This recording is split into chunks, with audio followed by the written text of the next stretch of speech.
The missing bride's final voice note. On the morning of her wedding, Emily Carter disappeared. No signs of struggle, no forced entry, no ransom call. Only one thing was left behind. A voice note, 37 seconds long, recorded at 2:14 a.m. Her voice was shaking, whispering, as if someone was in the room with her. And the last words she said, before the recording cut off, were, "He's here. I thought it was over." That voice note would become one of the most disturbing pieces of evidence investigators had ever heard. Because officially, Emily Carter had no enemies. Emily Carter was 29 years old. A primary school teacher in Brighton. Soft-spoken, organized. The kind of person who remembered birthdays and sent handwritten cards. Friends described her as safe, predictable, happy. She had been engaged to Daniel Hayes for 11 months. Daniel worked in property development, charming and confident. The type of man people trusted quickly. Their wedding was supposed to happen on a Saturday afternoon in June. A small ceremony by the coast, nothing extravagant, just family, friends, and a future that seemed certain. In the weeks leading up to the wedding, Emily documented everything. Dress fittings, cake tastings, late-night planning stress. Her social media showed laughter, but privately, something had changed. 3 weeks before the wedding, Emily began sending messages to her best friend, Laura. Short messages, unusual ones. "Do you ever feel like someone is watching you?" Laura assumed it was wedding anxiety. Everyone did. 2 weeks before the wedding, Emily called Daniel while he was at work. Her voice sounded unsettled. "Did you come home earlier?" she asked. Daniel said no. Emily insisted someone had been inside the apartment. A kitchen chair moved, a cupboard left open. Nothing stolen, no broken locks. Daniel laughed it off, told her she was stressed. Later that night, Emily apologized. She said she must have imagined it. But after that day, she started locking the bedroom door before sleeping. Something she had never done before. The night before the wedding should have been full of excitement. Instead, Emily stopped answering calls after 10:40 p.m. At 11:12 p.m., she sent Laura a message. "Do you believe people can come back into your life when you don't want them to?" Laura replied immediately. Emily never responded. At 1:57 a.m., Emily's phone connected to the apartment Wi-Fi again after briefly disconnecting. At 2:14 a.m., the voice note was recorded. Investigators would later say the recording felt wrong from the very first second.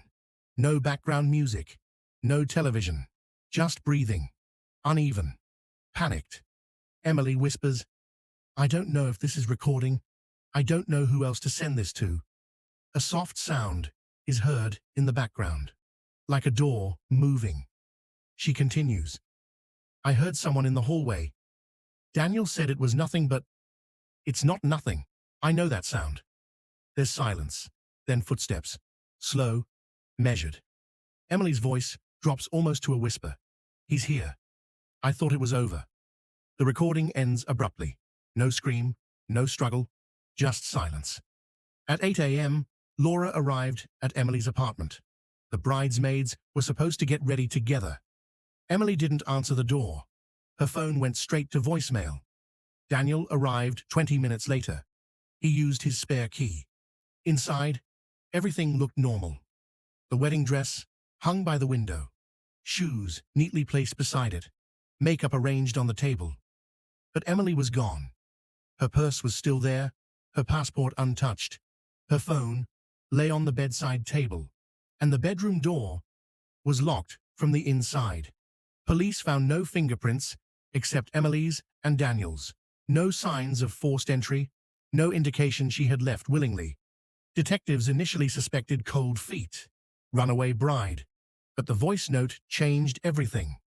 Audio experts confirmed something unsettling. There were two breathing patterns in the recording, Emily's and someone else's, very faint, almost hidden beneath hers. Daniel insisted he had been at home all night. His phone location supported his statement. Neighbors reported hearing nothing unusual, no arguments, no screams, just silence. Too much silence. Then investigators uncovered something Emily had never told anyone. 3 years before meeting Daniel, Emily had filed a police report against a man named Nathan Cole, a former boyfriend. The report described stalking, unwanted visits, late-night knocking on her door. The case had been dropped due to lack of evidence. Nathan Cole had disappeared from her life shortly after, or so everyone believed. When police searched Emily's email account, they found deleted messages, restored from backup, sent from an unknown address. No name, no signature, just one repeated sentence. "You promised you wouldn't forget me." The last email was sent the night before the wedding. At 11:03 p.m., 3 days after Emily disappeared, investigators returned to the apartment. One last sweep, one last check. That's when they found it, hidden behind the wardrobe, a second phone, old, switched off. Inside it were dozens of unsent recordings, Emily talking to someone, arguing, crying, and in the final recording, made hours before the voice note, Emily says something that changes everything. "If Daniel finds out, he'll never forgive me."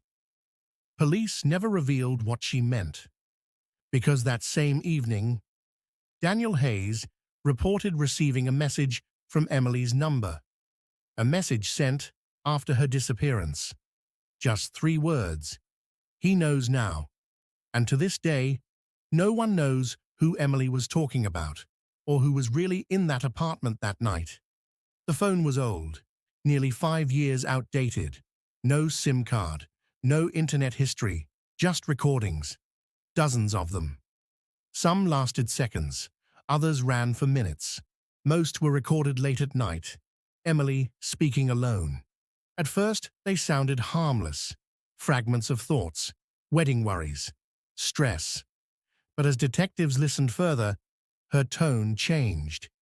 In one recording, Emily sounded exhausted.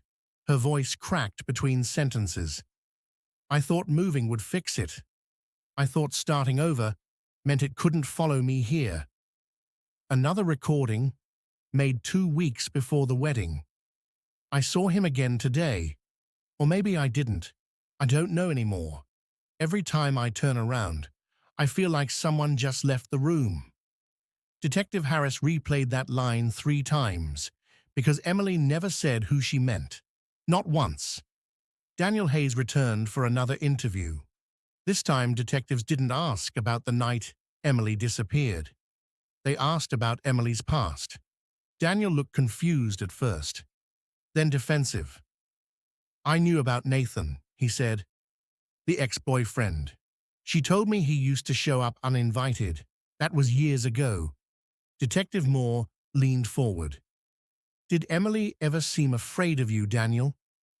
The question hung in the air, longer than expected. Daniel laughed quietly. "That's ridiculous." But his confidence slipped when detectives mentioned the recordings, especially the last one. "If Daniel finds out..." Daniel's expression changed. Not anger, fear. "What exactly did she say?" he asked. The detectives didn't answer, because sometimes silence reveals more than questions. Digital forensic analysis uncovered something unsettling. Emily had been deleting emails regularly, hundreds of them. Most were empty, but a few recovered messages contained only one sentence. "You don't get to start over without me," sent from different anonymous addresses, different times, different locations, impossible to trace to one sender. At first, investigators believed Nathan Cole had returned, but then something didn't add up. Nathan had left the country 2 years earlier. Passport records confirmed it. He hadn't been in England when Emily disappeared, which meant someone else knew about her fear, someone close enough to know exactly how to scare her. Laura, Emily's best friend, asked to speak privately with detectives. She looked exhausted, guilty. "There's something I didn't tell you," she said. 3 months before the wedding, Emily had confessed something during a late-night conversation. She wasn't sure she wanted to marry Daniel, not because she didn't love him, but because she felt trapped. Emily told Laura that Daniel had changed. Small things at first, wanting to know where she was at all times, getting irritated when she didn't answer calls, checking her phone when he thought she wasn't looking. Laura hesitated before continuing. She said sometimes Daniel would stand in the doorway at night, just watching her sleep. Detectives exchanged glances, because the voice note suddenly sounded different. Was Emily afraid of someone breaking in, or someone already inside? Audio specialists enhanced the original voice note again, this time focusing only on background noise. At first, nothing changed. Then they isolated a faint sound, 3 seconds before Emily whispered her final words. A voice, barely audible, male, soft, close to her. The words were almost impossible to hear, but after enhancement, investigators agreed on one interpretation. "Emily, who are you talking to?" It wasn't threatening. It sounded confused, familiar, and it sounded very much like Daniel. Investigators rebuilt the timeline. Emily's phone disconnects from Wi-Fi at 1:52 a.m., reconnects at 1:57 a.m. The voice note begins at 2:14 a.m. Daniel's phone shows him at home. But phone location data only proves proximity, not movement inside the apartment. Detectives theorized what might have happened. An argument, a confrontation, something Emily didn't want Daniel to know, something connected to the second phone. And then, silence. No neighbors heard shouting, no sounds of struggle, just quiet, as if whatever happened ended quickly, too quickly. 4 days into the investigation, police received a call from a storage facility on the edge of the city. A unit rented under Emily's name. Paid in cash. Inside were boxes of old belongings, diaries, clothes, photographs, and one envelope labeled, "If anything happens to me." Inside was a handwritten letter, not addressed to police, not to Laura, to Daniel. The letter was never made public, but sources close to the investigation later revealed one disturbing detail. Emily wrote that she had discovered something about Daniel weeks before the wedding, something from his past, something he had never told her. And she wrote one final sentence: "I don't know who you really are anymore." That same night, as detectives prepared to question Daniel again, his lawyer contacted the police. Daniel Hayes had left town. No notice, no explanation. His phone switched off. His car found abandoned near the coastline where the wedding was supposed to take place. And inside the car, police found Emily's wedding ring, placed carefully on the passenger seat. No blood, no fingerprints, just the ring. And on Daniel's voicemail, received hours after he disappeared, was a message from an unknown number, a woman's voice, weak, barely audible, but unmistakable. Emily Carter, and she said only one thing: "You should have let me go." The call traced to nowhere. And to this day, no one knows whether Emily was a victim or whether she had been running from something far worse all along.